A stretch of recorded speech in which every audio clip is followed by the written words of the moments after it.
देवळा तालुक्यातील महालपाटणे येथे गिरणा नदीपात्रात अंघोळीसाठी गेलेल्या 19 वर्षीय तरुणाचा पाण्याचा अंदाज न आल्याने बुडून मृत्यू झाल्याची दुर्दैवी घटना घडली। या घटनेमुळे महालपाटणे गावासह परिसरात हळहळ व्यक्त करण्यात येत आहे।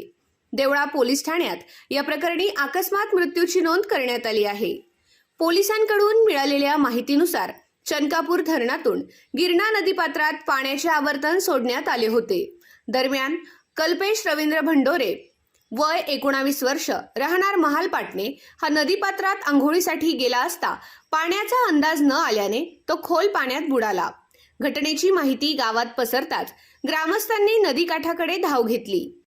तरुणाचा शोध घेण्यासाठी मालेगाव येथून विशेष पथकाला पाचारण करण्यात आले। पथकाने अथक प्रयत्नांनंतर कल्पेश याचा मृतदेह पाण्याबाहेर काढला। यानंतर मृतदेह देवळा ग्रामीण रुग्णालयात आणण्यात आला। सायंकाळी शवविच्छेदन प्रक्रिया पूर्ण झाल्यानंतर रात्री 8 वाजण्याच्या सुमारास अत्यंत शोकाकुल वातावरणात त्याच्यावर अंत्यसंस्कार करण्यात आले। त्याच्या पश्चात आई वडील असा परिवार आहे।